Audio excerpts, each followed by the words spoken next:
So finally, we've come to the main event for the World Heavyweight Championship. Roman Reigns versus AJ Styles. So I actually like what they've done with Roman Reigns since it became obvious that fans just weren't going to cheer him as a babyface at this time, and that they're just presenting him as a full-on wild card. He's neither a good guy or a bad guy. He could do things that are awesome and admirable, but at the same time he could also be a dick and highly dangerous, and that to me is how they should present Roman Reigns as.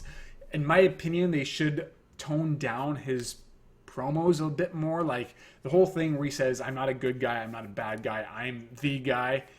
Perfect, that's fine. Only have him say that once. You don't need to have him repeat it on a weekly basis. To me, he should be like the silent, deadly, says little, but he makes what he says count. Just like how he used to be back in the Shield when he was at his hottest. But I've liked what they've done with him as champion so far. And then AJ Styles got the #1 contender spot, and that very much confused me because AJ Styles had just lost his match to Jericho, or his feud with Jericho. It wasn't just him losing a match.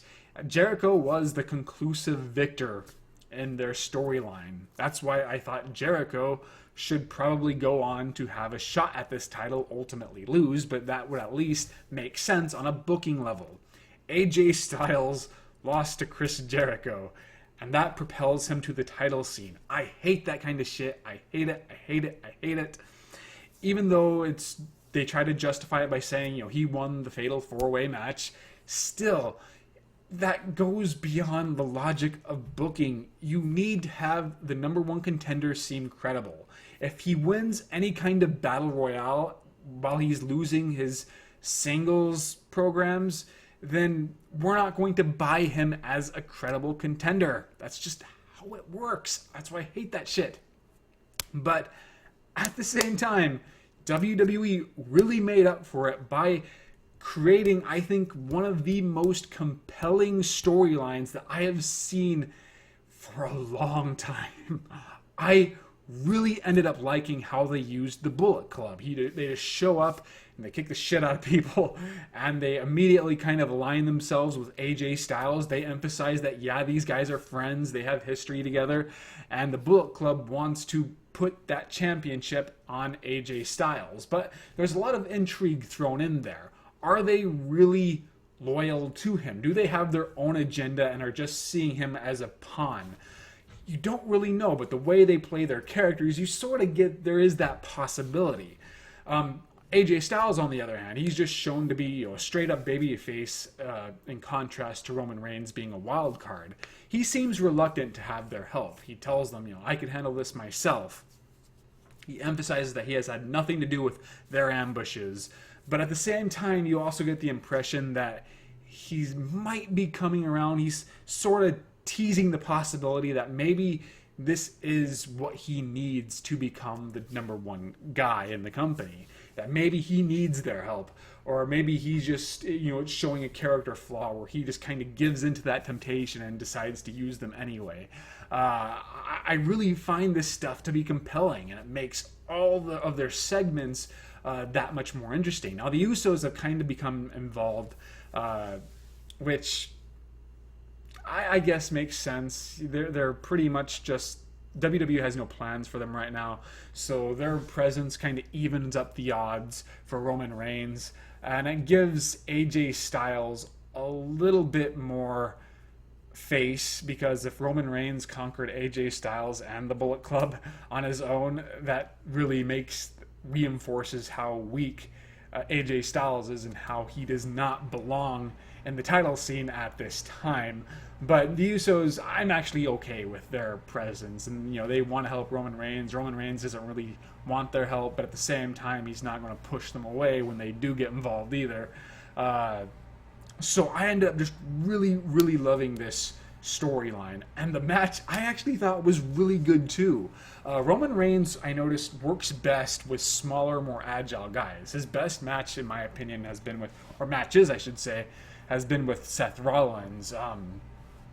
people like him can bring out the best of Roman Reigns, who is really an underrated performer. He actually is pretty agile, pretty fast, and even though his moveset is limited, his arsenal has expanded quite a bit over the last year, and the quality of his matches has really stepped up.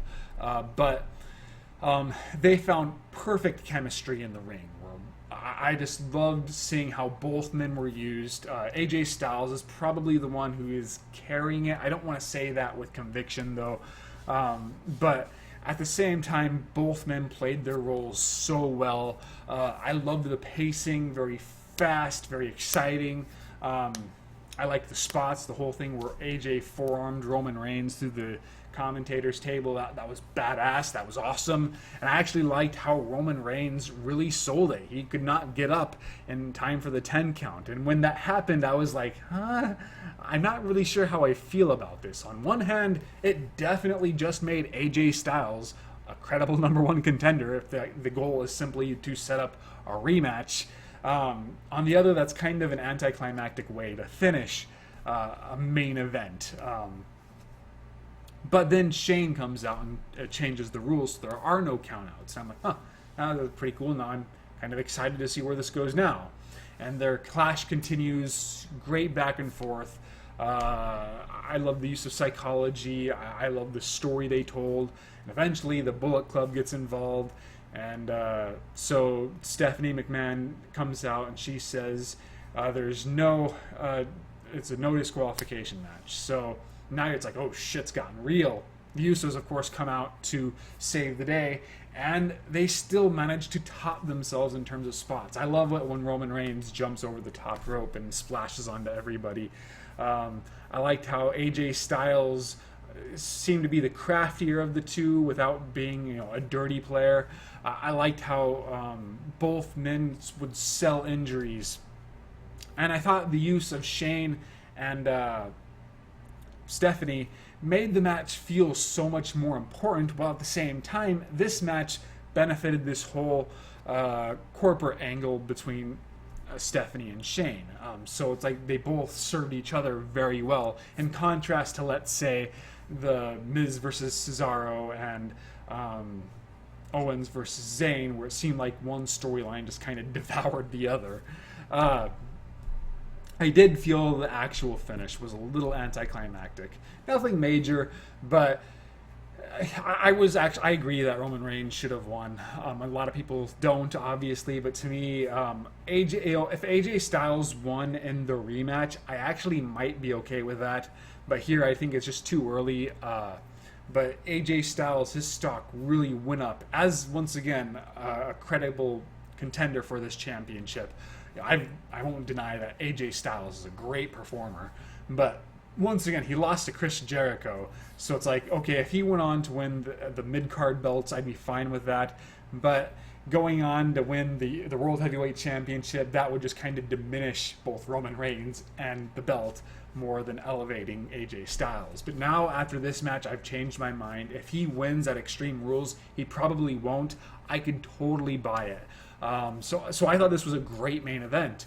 And I would have said that this show is exceptional. Really good, if not great, if it weren't for Enzo getting so critically injured at the very beginning. Throughout this entire program, it's like I could never totally forget about that. And that just kind of put a damper on everything. But maybe I'll change my mind in the next couple weeks, once it becomes apparent, how injured Enzo is. If he comes back like within a month, I'll probably be like, okay, well, it was an accident, it sucked, but he got better. Seemingly no long-term damage. But at the same time, if it turns out that he's going to have surgery, or he's going to be out for like half a year, that will continue to really cast a very negative shadow over this year's Payback. But otherwise, I thought this was a very enjoyable pay-per-view, probably the best of the year. Once again, ignoring the injury, but so I liked it. So if you're kind of on the fence, I think you should watch it. Just be wary of the very sad tag team number one contender match. So if you would like to read my written review, please do. The link will be provided in the Show More section below. I've only posted written reviews lately, unless you count The Howling Reborn for my movie stuff. So check those out too. I hope you enjoyed this review, and I shall follow me on Facebook if you want to read my other wrestling or reviews, primarily episodes of NXT and Raw. Also follow me on Twitter, and I shall see you guys later.